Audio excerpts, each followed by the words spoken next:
Quinn, I know there's some things you can't talk about, but Yeah, I should probably preface, you want me to do an initial comment that Yeah. there's obviously, I can't talk about details of things that either haven't happened or it's not appropriate, so you know what that means, so continue. The trade that has been announced, Jock Laydale, what does he bring to you? I know he was here this morning for shoot around and at least around the team. What does he bring to you?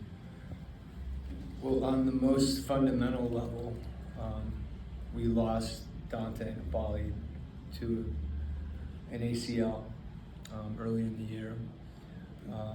Kristaps obviously wasn't as available as we thought he may be at the beginning of the year. So, and then kind of highlights it recently.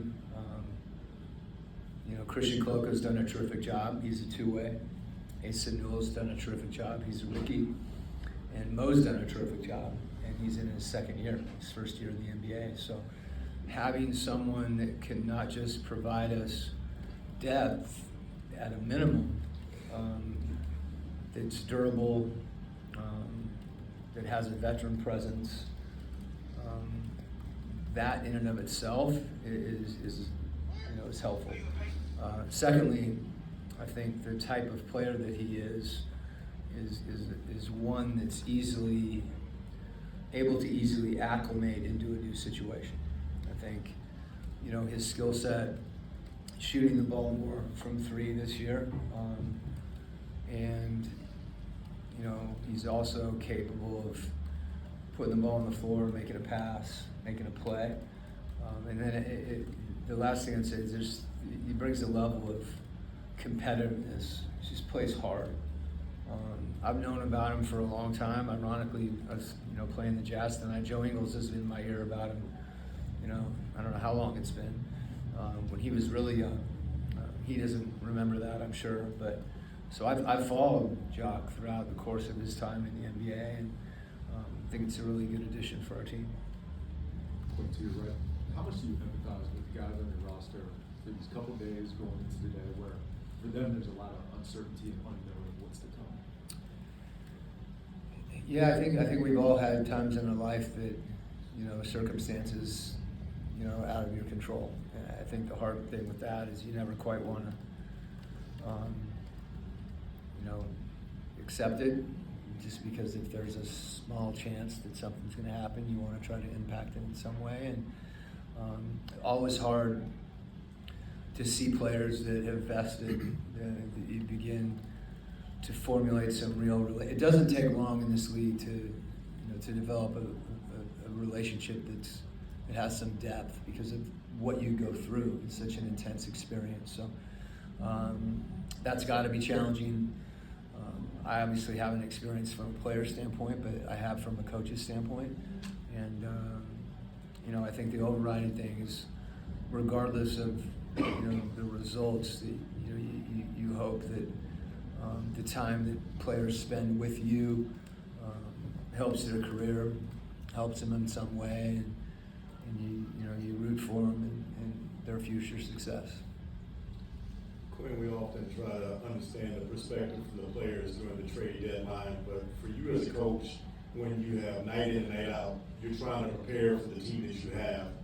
How is that for you during that time period as you're trying to game plan with who you have there and not knowing if things are going to be different?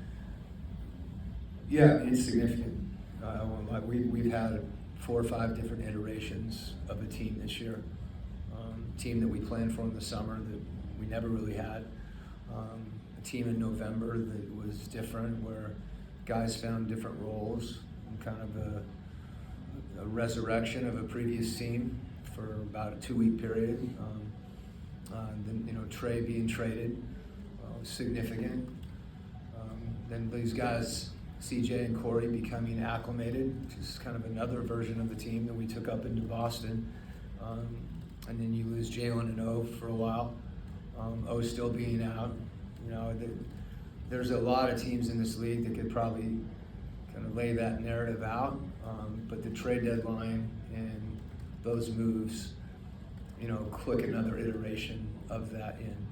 So it's a lot of the things that you look at, like particularly late game, because those are some of the things coaches think about the most and what you're going to do strategically and tactically. We look a little different from our coaches retreat in August when we were thinking about where we wanted to go with the ball to get a bucket. So that part of it continues to expand. You're just the most obvious thing, and what do you run inside out of bounds, and who's getting the ball, and someone's left-handed, someone's right-handed. But that's the job, and I think the key thing is to really embrace it. Look at it as a challenge and try to make those decisions and adapt, as best you can. But it comes every year. We'll have a trade deadline again next year. So Quinn, Hawks are number 2 in pace, the Jazz are number 3 right now. I'm What do sorry? you think the Hawks are second in pace, the Jazz are number 3. What do you think is the biggest factor in tonight's game, trying to limit their pace, but still being able to get your guys' pace and affect the game that way? Yeah, our pace has kind of gone up and down in some respects. As Jalen's pushed the ball up the court even more, we're not passing ahead as much.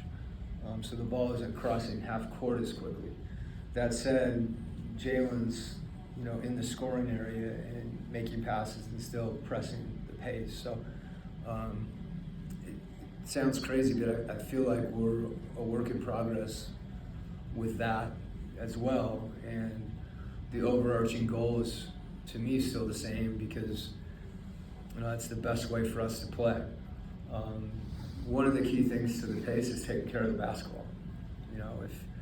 If you're able to take care of the ball, you limit the other team's pace, because that's tough to defend against those things. And I think the same is true of getting good shots. As far as us, we want to have multiple guys have the opportunity to bring it ahead and pass ahead, and depending on what the defense looks at a given time, not just getting the ball across half court, but trying to get into a position where you're putting pressure on the rim. So I didn't tell you how to stop the Jazz. If you know how to stop Collier from running the ball down your throat, let me know, because he's really good at that. And they throw ahead, and they do a lot of things that are really difficult. And one of the best ways we can stop them is to get good shots and take care of the ball. Coach, in the second half of the Miami game, Jalen, he was very precise with his passes and got some really good passes. For you, I know you talked about how he's involved as a scorer, his decision-making as a scorer, but where have you seen from his playmaking perspective? I think he's one of the best half-court passers that we have in the league, and some of that's just his ability to see over the top of the defense. Jalen picking his spots, whether it's later in the shot clock, certain points towards the end of the game, where he can be more of a destinational scorer. We need that. But there's other times when he is able to facilitate and raises his teammates' level. And we need that during the course of the game in order to be in the game when we need the other. So there's a lot, you forget Jalen wasn't playing at this point last year. If I remember correctly, he had shoulder surgery. So this year, in a lot of ways, there's just a lot of growth that's going on. And I think, for him to be able to have the freedom to make mistakes, hopefully he doesn't make the same ones over and over again, but he's really focused on getting better, and I think he's aware of, he might give you the same answer to the question you just asked. I hope you would. Thanks, Coach.